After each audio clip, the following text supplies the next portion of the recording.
US officials have verified that Ukraine has started to use long-range ballistic missiles that were covertly supplied by the US against Russian forces that are occupying the country. The weapons came this month and were a part of an aid package worth $300 million, £240 million, that US President Joe Biden approved in March.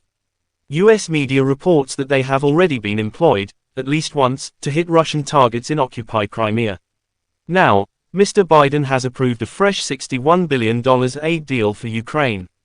Ukraine had previously received a mid-range Army Tactical Missile System, ATACMS, from the US, but the US had been hesitant to deploy anything more potent because of worries that it would jeopardize US military readiness. But Mr. Biden is rumored to have approved the long-range system's deployment in secret in February. The system is capable of firing missiles up to 300 kilometers, 186 miles, into space. Vedant Patel, a spokeswoman for the State Department, stated, "I can confirm that the United States provided Ukraine with long-range ATACMS at the President's direct direction. The United States did not announce this at the onset in order to maintain operational security for Ukraine at their request," he stated. The number of weapons that have been deployed so far is unknown, but according to U.S. National Security Advisor Jake Sullivan, Washington intends to send more. They'll have an impact. However, as I've stated before at this podium, there isn't a magic cure. An unidentified U.S. official was quoted by the Reuters news agency as stating that the longer-range missiles were fired for the first time last week, hitting a Russian airport in annexed Crimea.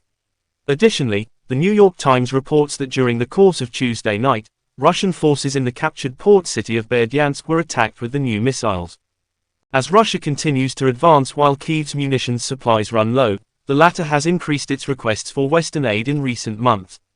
Months of impasse due to resistance to the aid from certain members of Congress were broken up by the new aid package. Following its enactment, Mr. Biden declared, "It will make America safer, it will make the world safer." Volodymyr Zelensky, the president of Ukraine, responded to the package by saying, "We will now do everything to make up for half a year spent in debates and doubts. What the Russian occupier was able to do during this time, what Putin is now planning, we must turn against him." Mr. Zelensky recently issued a warning, stating that following Ukraine's loss of the city of Avdiivka during the winter, an offensive by Russia was anticipated in the upcoming weeks. Officials in Ukraine have attributed the loss of life and territory on delays in military supplies from the US and other Western partners. In recent months, the country's forces have struggled with a scarcity of ammunition and air defense systems. It's quite possible that Russia could make additional tactical gains in the coming weeks, stated Mr. Sullivan on Wednesday.